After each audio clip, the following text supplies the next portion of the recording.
Hi guys, welcome back to my channel Rejoice Chinwendu Special TV.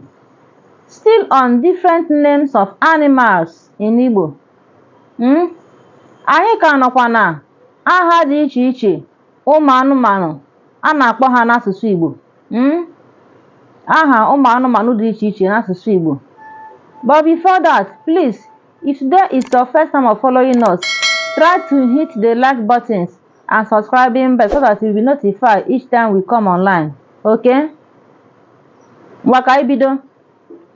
You have cat. Cat. Pusu. Pusu. In Igbo, a na-akpọ ya pusu. Cat. Pussycat. You have lion. Ọdụm. Lion. Ọdụm. You have ezi. Ezi. Pig in English. Pig in English. You have monkey. Monkey. Enwe. Monkey. Enwe. Elephant. Elephant. Enyi. Enyi in Igbo. Chimpanzee. Chimpanzee. Adaka. In Igbo you call it adaka. You have snail. Eju maọbụ ejuna, depending on your dialect. You have snake. Agwọ. Snake. Agwọ. Lizard. Lizard. Ngwere. Ngwere. Crocodile. Crocodile. Agụiyi. Agụiyi. Agụiyi. Agụiyi. The one that lives in water. You have tortoise. Mr. Know-all. Tortoise. Mbe. Mbe. Nke si na ya mara ihe niile. Mbe. You call it tortoise. You have vulture. Vulture. In Igbo you call it udene. Udene or udele. Udene or udele. The same thing. You have white ant. White ant. Arụrụ ọcha. Arụrụ ọcha. You have black ant. Black ant. Agbịsị. Agbịsị. The one that will bite you and you'll be uncomfortable. Agbịsị. You'll be scratching the place. Okay? You have grasshopper. Grasshopper. Ụkpana. Maọbụ ụkpụkpa. We call it ụkpụkpa. But Igbo call it ụkpana. Grasshopper. You have eagle. Eagle. Ugo. Ugo. You have scorpion. Akpe. The very wicked one. Akpe. You call it scorpion in English. You have earthworm. Earthworm. Earthworm. Idide. Idide. Rabbit. Ewi. Ewi. Rabbit. Ewi. Ọ na-adịkwa ka oke mana ọ bụchaghị oke. Ọ bụghị oke. Ewi. You have bed bug. Bed bug. Chinchi. Chinchi. Ka na-ata mmadụ na bed. A na-akpọ ya akpịrịshi. Ndị be anyị na-akpọ ya akpịrịshi. Ma a na-akpọ ya chinchi na general language. Igbo izugbe. You have housefly. Ijiji. Ijiji. Housefly. Ijiji. All. Ikwiikwi. Ka abụọ na-ebe onye abụọ na-eti Holy Ghost fire. Holy Ghost fire. Holy Ghost fire. Na-achụ ya na-eti Holy Ghost fire. Ikwiikwi. Ọ ya bụ all. Ajọ unu na-ebe n'abalị. Anyị na-akpọkwa ya ufugufugu na saịdị anyị. Ufugufugu.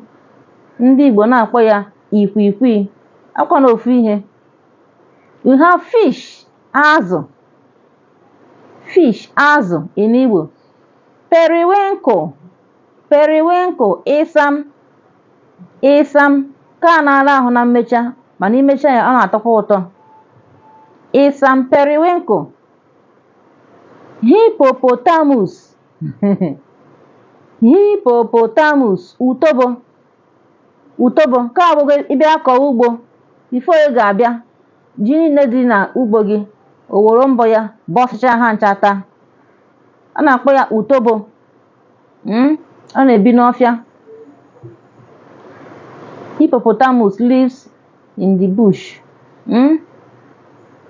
You have crayfish. Crayfish. Ịsha. Ịsha. Mana ndị be a na-akpọzi ya carafish, as if na ọ bụ carafish bụzi Igbo name ya. Igbo name ya bụ ịsha. A na-akpọzi ya carafish. You have hawk. Hawk, egbe. Ka abụ ọ na-abịa ibute ọkụ na-eti ya huwe huwe huwe huwe huwe huwe huwe huwe huwe huwe. You call it hawk in Igbo, egbe.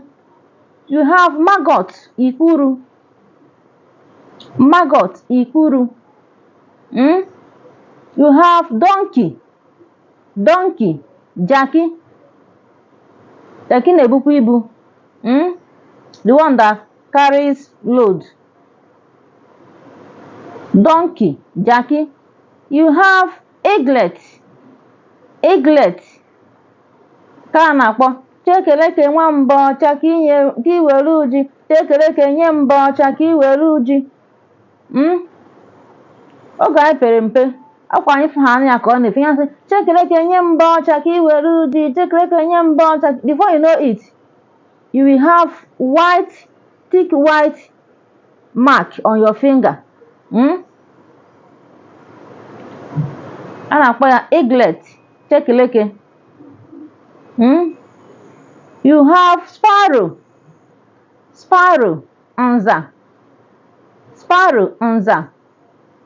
Buffalo, atụ. Buffalo, atụ. You have codfish. Codfish. Codfish, okporoko. Ma anyị na-akpọzi na stockfish. Ọ na-achọzi ka ọ nara ya afa. It is called codfish, okporoko. You have turtle. Turtle. Turtle. You know that we have tortoise, mbe.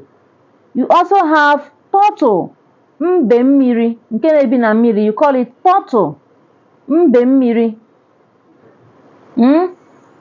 Mbe mmiri. You have toad, awọ. Toad, awọ. Toad, awọ. You have guinea pig. Guinea pig, oke bekee. Guinea pig, oke bekee. Guinea pig, oke bekee.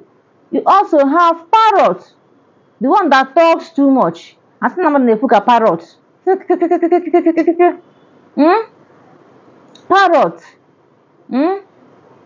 A na-akpọ ya n'Igbo iche okwu. Iche ọkụ. Iche ọkụ. Iche ọkụ. Iche ọkụ, and many others.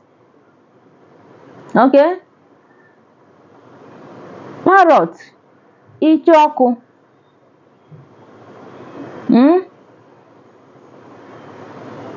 Ọkwa n'ebe a ka anyị ga-akwụsị nke ụtụtụ a. Ka ọ dị n'oge ọzọ. Bye bye nụ.